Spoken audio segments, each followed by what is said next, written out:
So we just wanted to kind of go through some things and ask you some questions and just try to get a feel for this team, as there's a lot of changes that have went on since last year, and really honestly since BK took over a few years ago. So let's kind of just start with some of the basic stuff here, and we'll start on the offensive side of the ball.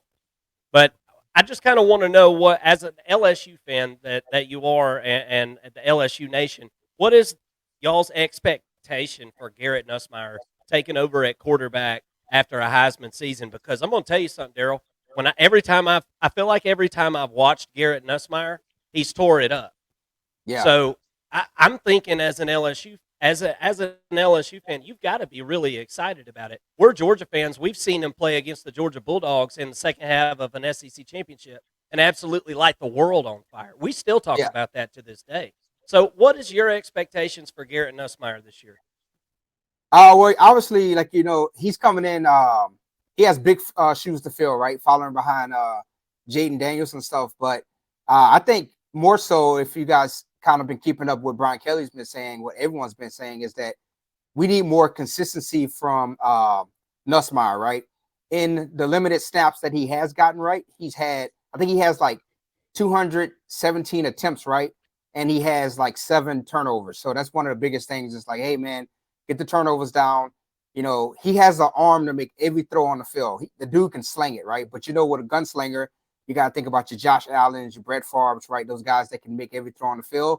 They have a tendency to just try to fit the ball in there, and sometimes it can be costly. But I expect big things from Nussmeier. I did a segment where I really think that he's going to be the next household name in college football next year.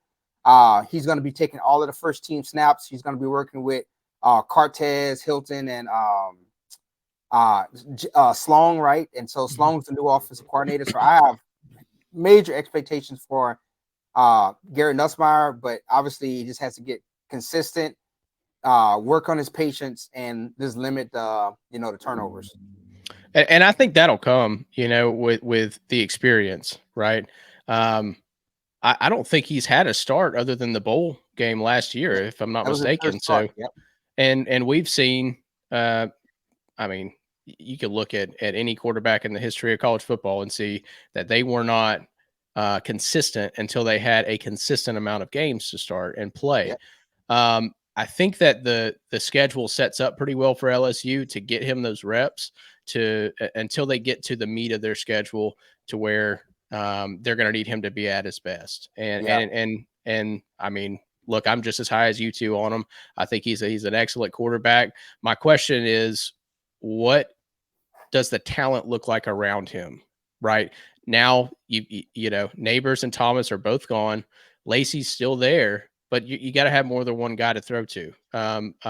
Mason Taylor is still there, but who else in this receiving core does Nussmeier have to go to? Are there any transfer portal players that they picked up or are looking at? The funny thing is, I don't know if you guys have heard about the wide receiver that came from Liberty, CJ Daniels, right? His coach said that LSU paid him $300,000 to come to LSU.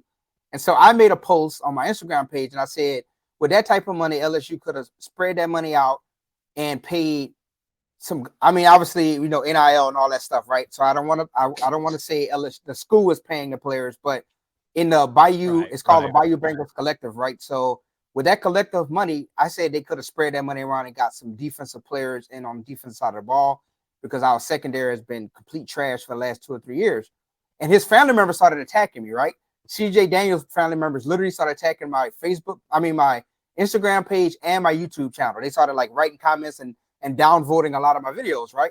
And I meant no harm. But what I was saying was that LSU has some studs already on the roster, right? We got Kyron Lacey, number 2, and we have Chris Hilton Jr., right?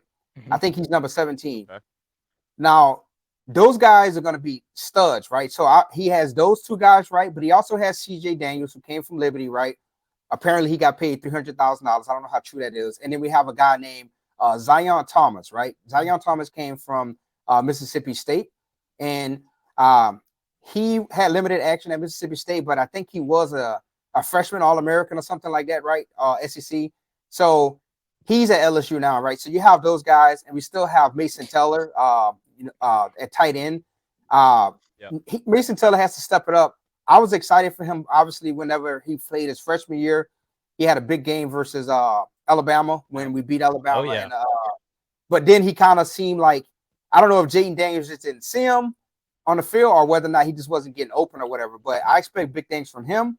But LSU has a lot of talent coming back in the wide receiver room. It's just like you guys said, like it just has to be consistency. Kyron Lacy has a lot of talent, but sometimes if you go back and watch some LSU games, he has a tendency to drop passes. But I think again, right, with Brian Kelly and the offensive staff saying, hey man, this is your wide receiver room. You got to be the leader. You got to step up. I think we'll see more consistency and big time plays from Kyron Lacy and Chris Hilton Jr., along with CJ Daniels and Xavier Thomas.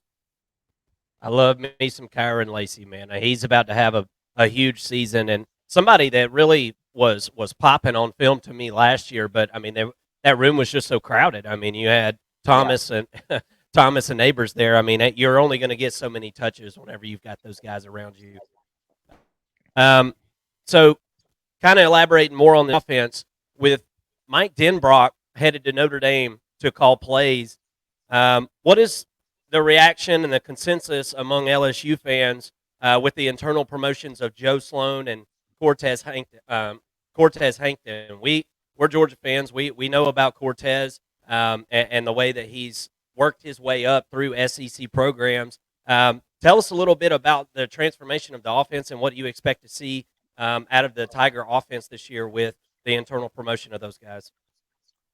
I mean, obviously, when you lose a guy like Mike Denbrock, right, and the productivity that he brought in, I kind of expect LSU's offense maybe to start off slow. But I mean, we can't really afford to start off slow because we got USC, the first game of the season, and LSU hasn't won a season opener in 3 years. But I do expect the offense to start off slow. I fully believe we're going to beat USC, but it's it's a different verse, right? So obviously with language, right, how plays are called, is going to be different. But from what I've seen, and me personally, I'm happy that we promoted Sloan, and you got Cortez, right? Cortez is one of the best assistants in all of college football, right? Georgia, some of the wide receivers he's put in the pros. So I expect big things from them. I'm excited. It's consistency, right? You don't have to worry about a new offense coming in. They studied under Mike Denbrock. Obviously, Mike Denbrock went to be closer to home because he's from Indiana. But to answer your question, I don't think LSU misses a beat. I think it starts off slow, but I think you'll see that same level. Maybe not, you're not gonna have another Jaden Daniels, but I think LSU is not gonna miss a beat. I think we're in good hands with Joe Sloan and Hankton.